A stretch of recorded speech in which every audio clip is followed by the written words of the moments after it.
So I was talking to the Rocketeers a moment ago, and as it turns out, I wanted to do I realized there was an oversight that we haven't done a Friday hug yet, and it is in fact Friday. And I was told, we don't really do that, and I was just like, that's not going to stand.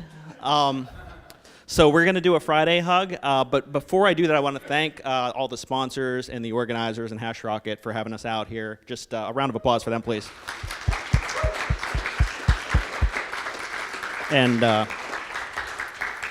have it on very good authority that you should probably actually just give any Rocketeers you see a hug, when you see them, because they would totally love that. So anyway, so if we could just get the blood flowing, the energy pumping. It's last talk of the day. I know you're all full of food and information, and your brains are overflowing. But if we could all just stand. And if you don't know Friday Hug is hugging the internet. So imagine the internet is in front of you, and just outstretch your arms. Say, I can't do one properly. All right. And on the count of 3, 1, 2, 3. Okay. Thank you very much for your patience. That was well worth sacrificing some of my time.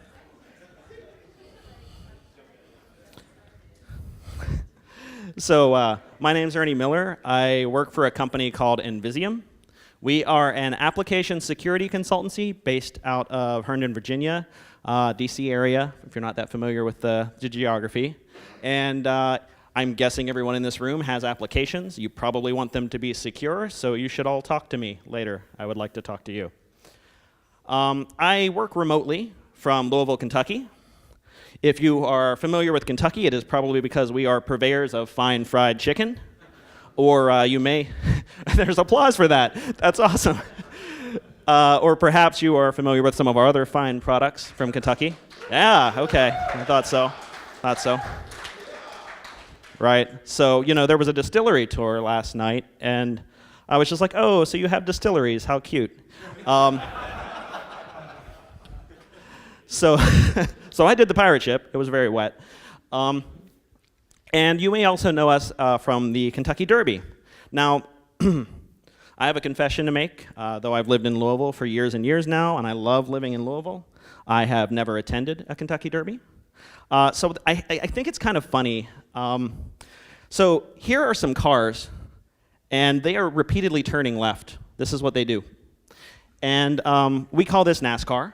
And I guess people like to watch it, and people make fun of people who do it, and because they drink too much, and they put stupid things on their heads, right? And that's obviously a very redneck thing to do, right? So here are some horses. They are also turning left, and I guess that's fancy.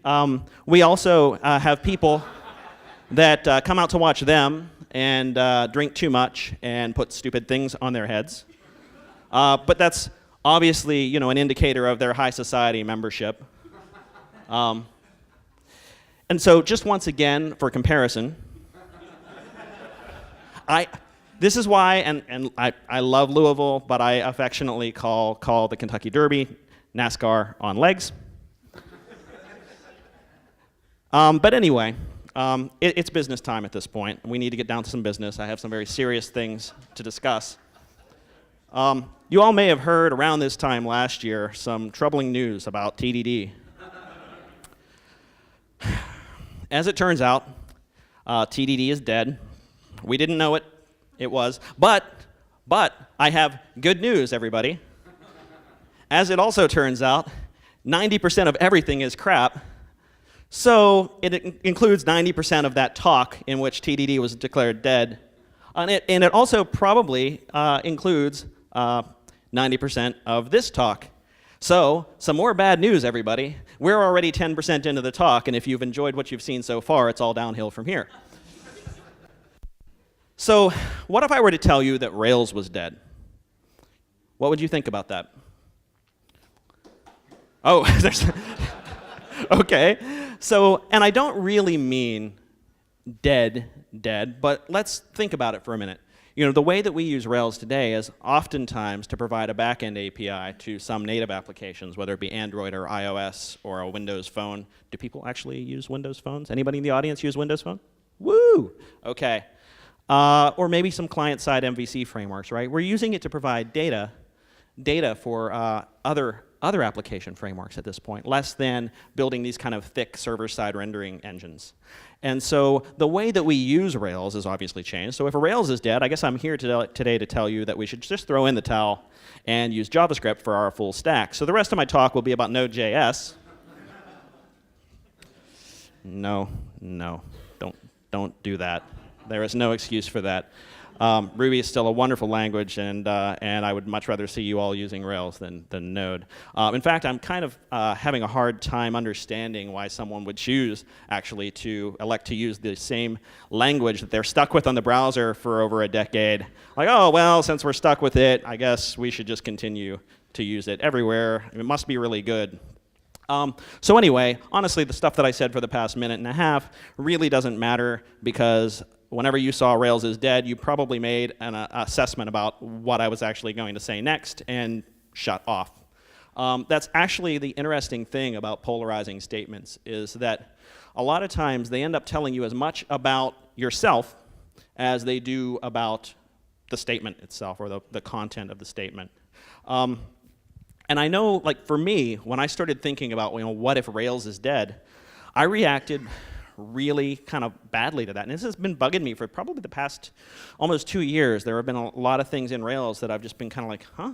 Why is this happening? And I've gotten concerned, because it's kind of like, well, if this happens, I want to keep writing Ruby. And like, what's going to happen to Ruby if Rails dies? Well, I mean, what's going to happen? And so I started kind of questioning, like, what is it about that I should take away? And so I can tend to be a bit of a romantic. I can fall in love with things very easily. And so a lot of times I find myself getting really attached to a technology, specific technology, like Ruby especially. It's easy to fall in love with. And there's a really fine line between falling in love and maybe getting kind of creepily obsessed, stalkerish. And a lot of times you don't know it. You don't know it until the other people kind of tell you, that's a little weird that you're so obsessed with that Ruby thing. This keeps going for a little while. I tried not to look, because I start laughing every time I see it. But so what's the alternative, right? If you don't get really kind of passionate and kind of fall in love with the technology you use, well, a lot of people would say, well, it's better to be technology agnostic, right? And these people, they're the ones that are saying, oh, it's the right tool for the right job. And I think that's a really convenient way to avoid choosing favorites. And I think that it's okay to choose favorites. It's okay to have a tool that you really would prefer to use if, in fact, it will do the job. There's no problem with that. Because the fact is, there are some tools that are essentially unsuitable for any task, and then there are some tools that are flat out dangerous to use. So if that's the case, it's probably worth asking ourselves why we choose to use Ruby. So what brought us to Ruby? Well, for a lot of us, raise your hand if you recognize this guy right here. All right? This is Duke. He was, I think still is, I don't know if they probably retired him, he's kind of cheesy. He is the mascot of the Java programming language. And back in the mid-90s, this guy landed. And people kind of fell in love with Java for a while. It's the write once, run anywhere promise that it offered. It's an object-oriented language. Everything sounded pretty good. It was less hassle to use than C++. And plus it had that wonderful mascot. But as we used Java and continued to use Java, we figured out after a while that it had a lot of ceremony involved in using it in any kind of production capacity. You had to know a lot of different things to get Java up and running. And there was a lot of configuration, for instance. And so a lot of people came to Ruby as sort of Java refugees. Now, I wasn't one of the Java refugees. I took a different path, and I want to explain a little bit about how that came to be. I don't mean to burst anyone's bubble, but I was doing Minecraft before it was cool. When I was a kid, my dad handed me a pickaxe. And unfortunately, this one didn't exist. It was an actual pickaxe. And he sent me down the stairs to our not just unfinished basement, but crawl space of a basement, and said we were going to dig out the basement. We meaning me, of course. And he gave me the pickaxe and a wheelbarrow and some buckets and said, I want you to take X number of loads of dirt out every day, and eventually we'll have this cleared out. Now, I know I'm a strapping young lad today. However, this was me then. And this equation here did not compute. I was not ready to do this. And it really came down to me not understanding I didn't see the destination my dad had in mind. To me, this all felt like busy work. And as I got into programming later and started working more hours and being really passionate about what I did, my dad actually offered me, this is verbatim, the apology that he gave me at one point, that it turned out I was just selective. I wasn't really lazy. So I guess that's good. And I knew even then that I had a very low tolerance for busy work, things that felt like busy work, which steered me well clear of Java right off the bat. I don't even like busy work that has an Agile button. Even if it has an Agile button, it is still, it feels problematic to me. So I actually gravitated at the time towards a language called Perl. And this looks pretty, right? This Perl here. Unfortunately, this is actually what Perl looks like. Look again. Often described as a write-once programming language, and I know you can't see this, it doesn't matter, trust me, I'm sparing you the gory details, but what this is about 60 lines of Perl of 14,000 lines in this particular line, source code, and it's all one giant regex. This is the search, that is the replace. Yep, that's Perl. So, one of the things as I was learning Perl, I read the book called Programming Perl by Larry Wall, the language's creator, and he emphasized the three virtues, and you probably are familiar with these with a programmer: laziness, impatience, and hubris. And again, as a guy who was probably about 20 at this point, those all sounded pretty good to me, and I signed on to that. We also, in Perl, had a philosophy. It's actually pronounced timtality, which, don't ask me, but there's more than one way to do it, right? And I think it's important because this appealed to me because I didn't want to be told there is only one way to do something. I wanted to be able to find my own way, something that worked for the way that I thought. I felt like it let that creative part of my brain stay engaged. I wasn't just learning through rote memorization a specific thing to do, but there were lots of possible roads I could take to the same goal. I liked that philosophy. You can compare that and contrast that to Python, another language that was popular at the time and still is. In Python, they have a REPL much like IRB. You get to it just by running the Python interpreter with no arguments. If you type import this inside the REPL, there's this little Easter egg, and it prints out these kind of tenets called the Zen of Python, one of which there should be one, and preferably only one, obvious way to do it. And it then goes on to make it painfully obvious how serious they are about that when you try to quit the REPL. Let me zoom in on that for a second. You can type quit. It then says, I know what you meant to do, but I'm not going to do it because you did not do it the one and preferably only one way. So this is Python. That didn't really appeal to me at the time. And then I found Ruby. And to be more specific, I found Rails. How many of you are using Ruby today because you found it through Rails? Most of the room, right? I expected that, right? And so we owe a debt of gratitude to Rails, don't get me wrong. But moving on back to the Ruby side of things, one of the things I fell in love with about Ruby was how flexible it was. You can, if it doesn't do what you want it to do, there's a pretty good chance you can twist the language and contort the language in such a way to make it do that thing. People have done crazy things, just look at active support. And it makes you sort of feel like a superhero, right? Like there's nothing you can't do. This language is so malleable that you can force it to do even crazy things that are horrible ideas. And another thing that Ruby really spoke to me was that it cared about readability. Little things like optional parentheses or using underscores versus camel cased, absence of curly braces, a lot of the stuff that I was used to, especially with Perl, which reads like line noise oftentimes. It really appealed to me that it was so readable.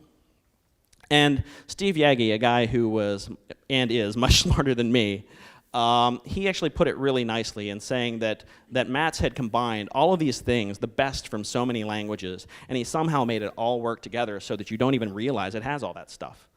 So Ruby was great, and I really loved Ruby. But it's not really fair to talk about that without noting that every rose does have its thorn, and Ruby has some issues as well. You know, that very flexibility that we love can very oftentimes come back to bite us. And you know, we think, oh, it's great that I have so much flexibility, but oftentimes we just kind of screw ourselves over. And then there's the story that every programmer likes to tell their children before bed, the concurrency story. We always talk about Ruby's concurrency story. And this is a pictorial example of Ruby's concurrency story as it sits right now. And you know, a couple years ago at RubyConf, Mats had said, I'm not the threading guy. And that's totally cool. He's the Ruby guy. He gave us Ruby. We owe him infinite amounts of gratitude for that. He doesn't have to be the everything guy. So maybe we don't quite know what to do. You know, we're trying to take some steps. And right around now, you're probably saying, well, you know, Ernie, that's really not fair because we have JRuby and we have Celluloid. These are Ruby's concurrency stories. And so Celluloid is an actor-based concurrency model for Ruby. It's inspired a lot by what you see in Erlang, for instance. And I would like to introduce you to Tony Arcieri, who created Celluloid. He is, in fact, a threading guy. And he's actually said about Ruby that without certain features in the language, some that I'm going to go through, we're going to be in a hard place in a while. One of them is deep freeze. That is, if we can't deep freeze an entire object graph and mark it as immutable, then it's going to be very difficult to ensure that we can implement an actor-based concurrency model in a way that we can't subvert just through our own ignorance or intention. We also might need deep copy. So we could copy an entire object graph. Now we get an entire object graph without having to do any extra work. Now some of these, mind you, we can do with third-party libraries, but not 100% reliably, and again, it's not baked into core. Another one is ownership transfer. That is, if we could say that one thread is now allowed to own an object and will be the only one allowed to change that object, well, that would be something that would really help with implementing actor-based concurrency. And then the last is concurrent data structures. If you've come from Java, for instance, you know that Java comes with a whole myriad of concurrent data structures that you can use. They're guaranteed to be thread safe in the way that they work. But that would need us to have a well-defined memory model. And Tony, in the blog post that he wrote about these, he actually went on to say that he doesn't think he can solve these problems effectively without support from the Ruby VM. And I had checked in with him before kind of building this talk on IRC, and I asked him to verify that he still has, you know, these feelings are still adequately describing how he felt about Ruby. And he kind of ended the discussion after saying yes with, you know, eventually you're in a place where you're trying to build a jet engine out of silly putty. And I mean, I like silly putty. Silly putty's awesome, right? But you probably don't want to try to build a jet engine out of it. And so there are things that we are doing to take steps to fix some of these now in Ruby that we hadn't been doing originally. But I'm still concerned because, you know, what if it's too late? And what if Rails is really dead? And if Rails is dead, what's going to happen to Ruby? Well, we all know that Rails is not quite dead yet, okay?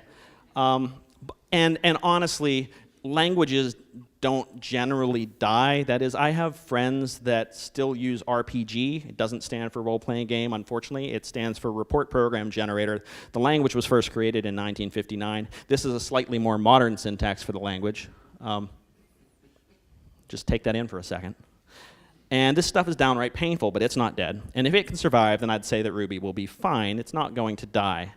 But again, going back to that kind of self-reflection and thinking about, you know, what did the anxiety that I felt when I thought about Ruby kind of going away if Rails did, where did that come from? If you give somebody a name tag like this, you've all seen these, right? You give somebody a name tag like this and you tell them, I don't want you to put your name on it. I want you to put something else about yourself on it that will identify you. In America particularly, we will oftentimes fill that in with our job. Maybe we might say father or husband or friend, but most of the time it's, you know, what do I do? It's a very common thing. You get on an elevator with somebody, you're making small talk, or right after what's the weather like today, or how do you like the weather? It's, you know, what do you do? And, you know, for me, I think for a long time, initially, I thought of myself as a Rails coder. Right? I was a Rails guy. And then I started to realize there were a lot of things about Rails that were driving me nuts. I'm like, well, I guess I'm not really a Rails coder. I'm a Rubyist, right? And that's what I am. And I liked that because the term Rubyist has certain connotations for me that we'll talk about later. But I love the Ruby community, and so I liked that as a terminology. But then I started thinking, this Go thing's pretty neat, and Elixir's pretty awesome, and Jose's a pretty cool guy. So if he's doing this Elixir thing, that might be pretty sweet. So maybe I'm just a programmer. And all of these things are true. They're all true about me. But none of them are really the truest thing about me. And, if I look back to when I was growing up and I first started getting interested in programming, my parents got me an Atari 2600. Who had an Atari 2600? Yeah, thing was awesome. Okay. So I started playing these video games, and I was just like, I can have these in my house? This is amazing. And then about a year later, they brought home one of these Color Computer 2s. And I was 6 at the time. I got one of these, and I realized that these games that I loved to play, these were something that people created using computers. And this was a big eye-opening moment for me. And so naturally, I got interested in programming. This is what the screen looks like. Notice that flashing cursor that says there ain't no party like a Tandy Soft party. And one of the things that I found out very quickly was that I could program the computer to lie to me, which made me very, very happy. And I know that maybe GoTo was considered harmful and all that, but it was really great for my 6-year-old ego, let me tell you. And so I started writing little programs, getting them out of books or whatever, and typing them in, saving them to tape, which, by the way, if you play on a regular audio recorder, sounds awesome. And there we go. That's running in an emulator that I tracked down. I was surprised that on the first try I was able to type all that stuff and not have forgot any of the commands. But all through high school, I spent time with, we're just going to leave Ernie as cool up there for a minute. Okay. So I was surprised as I went through high school, though. I was still stuck with BASIC for a very long time. And we didn't have a lot of budget at our school. We did have a CS program, but it was mostly like Apple IICs. Occasionally I'd get to work on an Apple II GS, but it was mostly BASIC. And then I had been programming for about 3 years in BASIC in high school. And then Pascal came along. And I went back to square one. And I had a really awesome CS teacher. This was my senior year. And he actually gave me the whole year's course material and told me, go ahead and work at your own pace, and after you finish, you can do whatever you want. So I did the year's course material in like a month because I wanted to get back to what I really wanted to do. And so after I finished, he asked me if I'd be willing to make a poker game for him and the other teachers to play on break. So I made a little poker game.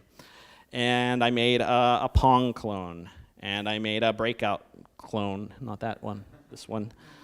And a year later, I remember going back to the school. My sister was still going there, and we had people saying, because of course you put credits in a game, right?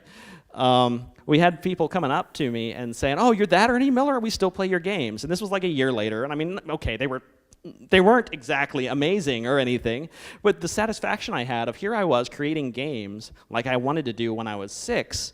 Yeah, okay, so it took me a long time, but I got there, and I was making some games, and I realized as I started kind of reflecting on this and what got me into programming to begin with, is that it really wasn't about programming, it was about creating. I'm a creator, that's what I am. I want to create things. And that's the best thing about, and I was talking to Jonathan on the drive here from the airport about this, we are driven to learn new technology by being driven to create something. That's the best way to find a way to learn something, is to find something you want to make and then make it. And it's really expressed well in Ruby in that some of the stuff that Mats was saying about this back before most of us were actually using the language is that he wanted people to express themselves and to feel and enjoy and be part of the fun and the creative process of programming. And so it's starting to make sense to me now. Well, that's Ruby's philosophy is the same philosophy that I had. And it's really all about creation. And whatever tool you choose, a programming language is only going to be as valuable as what power it gives you to create. And so that doesn't mean, like me, I went back to BASIC right away because I knew how to create cooler things there, and I didn't want to relearn the same things in another language. This does not mean do what I did. This means learn new languages, but it's a filter that you put them through. Does this new technology enable you to do things you couldn't have done before? Does it change the way that you think about a problem or approach a solution? If they make things easier, well, that's a good reason to consider to add this tool to your tool belt. And more importantly, especially around Ruby, I love conferences, and I'm really thankful to Ancient City Ruby for having an ample hallway track for us to spend time to get to know one another. I'm sorry that it's coming to an end after this, but I hope you took advantage of the hallway track. The best thing for me about Ruby is Rubyists and the community. Rubyists are happy. They tend to be happy folks. They do reflect that the language was designed with happiness in mind. And that, they're innately curious. And we're still regularly being surprised, usually and hopefully in a good way, about the things that we can do with Ruby. But it's really all about the human beings. And I think the thing that scares me the most about what would happen to Ruby if Rails dies is that I would feel like I would drift apart from all of you. I think the community is an amazing community. And it took me a while to realize that if it's really about the people aren't going anywhere. Well, maybe metaphorically they're going places. There's been something of a diaspora of Ruby programmers. And I don't mean this diaspora, but while we're talking about it, this is the social networking application, diaspora, if you're familiar with this. I don't really trust any product whose logo is an asterisk. I feel like they're hiding something, like maybe this, for instance. But there has been a diaspora of Ruby programmers. And where it means a scattering, right? A scattering of people. And we're going out and we're trying these other languages, and we're bringing back ideas, and we're taking ideas to these other communities. Oh, you noticed something, did you? Oh, it's okay. It's all right. Maybe some of us are even going back to Java, or at least using some Java now and again. Go ahead, little guy. You can do it. Nope. Oh, there we go. All right. So maybe we're even going back to Java. But the thing about it is we're going to these other communities, and we're taking ideas with us, and we hold programming languages to an immensely high bar. I mean, Ruby is an intensely human language. It comes to us. It makes things easier for us. We don't have to do a lot of work to make it do our bidding. And we hold other languages to a higher standard as a result. So we go to these other languages and we're like, oh, your tooling's horrible, let's fix that.